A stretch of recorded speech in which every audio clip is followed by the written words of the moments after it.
So here's one that I've had in my collection for so many years now. I just never got around to reviewing it. Of course, this is one from the brand Kilian Paris. It's called Good Girl Gone Bad. As you can tell from the name, this one is certainly marketed for women. It is a tuberose and jasmine and May rose and osmanthus type of a fragrance with a little bit of amber and cedar in the dry down. I'm looking forward to giving you my thoughts on the smell, so make sure to stay tuned.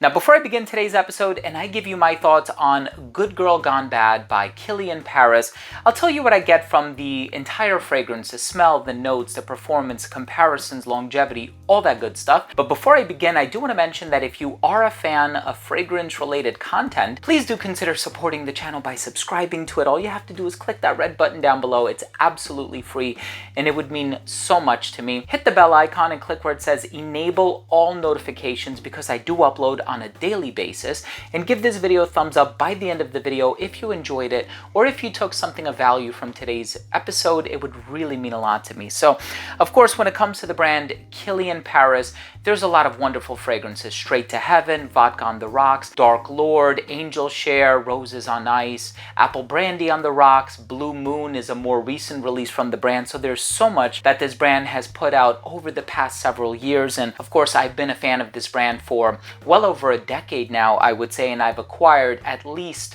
a couple dozen fragrances from the brand, and there's still so many more that I wish to review in the months and years to come. But here we have one in this beautiful presentation. Of course, it has the clutch, and I'm sure you've seen it before. It's called Good Girl Gone Bad. I'm looking forward to giving you my thoughts on the smell. Let's start things off with a quick look at the presentation.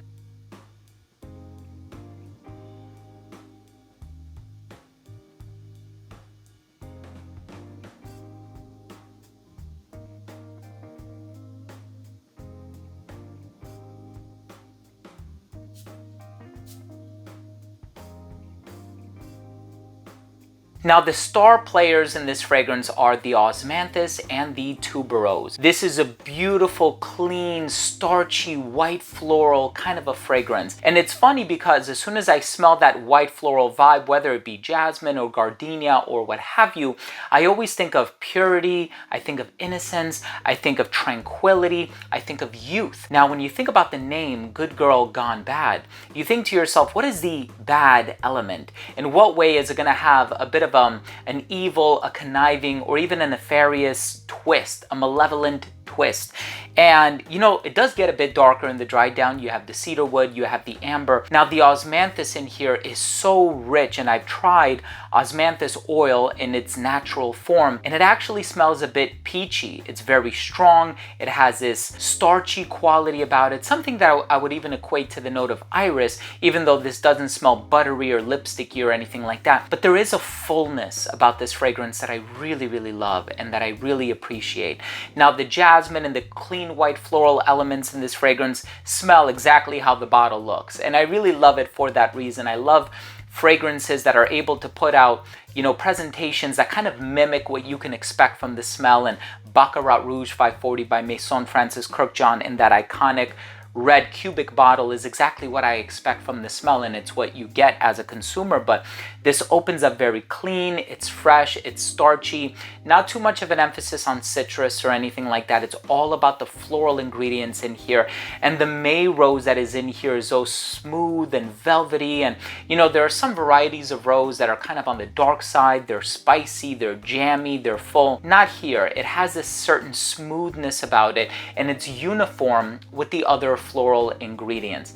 The tuberose is just done so beautifully, and it has this smooth floral, maybe even slightly herbal component about it, but I smell it and it just conveys this warmth. I guess it's coming from the amber. This cedar wood is not overly present, and even if this fragrance were called Good Girl and not Good Girl Gone Bad, I would be just as convinced. It's such a beautiful, serene, tranquil, and calm type of a fragrance. It's very zen, very meditative, but I can see a confident woman wearing this. It would definitely transform your aura into one that is sexy, into one that is confident, and into one that just conveys a chic vibe and a certain elegance. And I think it's a beautiful fragrance from the brand, and it's one that all things considered, I wish my wife would wear more often. Let's go ahead and finish things off with my overall assessment. Now, first up, in terms of the uniqueness and the overall smell, I think it is a fairly unique fragrance, even though I've tried a lot of other Osmanthus and Tuberose and,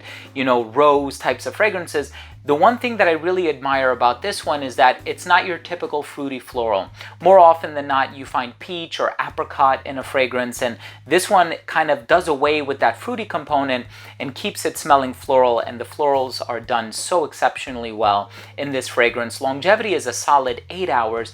Projection was amazing for the first hour of application. It radiated within an arm's length, not beyond. It became an elbow's length scent right around hour 5 or 6, a skin scent right around hour 7 or 8. In terms of the versatility, I think this one does lean a little bit feminine, especially if you have that association between floral fragrances and women's fragrances. However, perfectly unisex. Anybody can wear this one if you are a fan of the note breakdown, that is. I think this is great for the hotter weather. Whenever I think of spring, I think of flowers in bloom, and this is a very floral fragrance. Great for a formal occasion, but I don't think it's too heavy on heady florals like freesia or narcissus or even ylang-ylang that it would make this kind of like a formal occasion type of a fragrance and formal only. I think you can pull this one off in a casual scenario as well, but great for the spring and summer. And I can see anybody of any age wearing this one very comfortably. In terms of the presentation, love what they did with the clutch here. My final verdict on this fragrance is if you are looking for a natural smelling floral perfume, if you are a fan of the types of fragrances that are going to make you smell chic, elegant, confident, and sexy. If you're a fan of Osmanthus, Jasmine, Rose, and Tuberose, you got to try Good Girl Gone Bad by Kilian Paris. Thank you so much for joining me today. I really do appreciate your viewership so much. I hope you took something of value from today's episode. Drop your comments below and let me know which Kilian fragrance is your favorite. Now, I know there's the collection called In the Garden of Good and Evil. I think that's what it's called, right? Or In the Garden of Sin. I'm totally getting that one wrong. I do apologize. I have so many Kilian fragrances. I do much better with remembering scent auras and olfactive landscapes than I do with actual names, but Good Girl Gone Bad is amazing. Drop your comments below. Let me know what's your favorite. Also, if you did enjoy this video, hit the subscribe button, hit the bell, and give this video a thumbs up. Love you guys and girls, and we'll see you next time.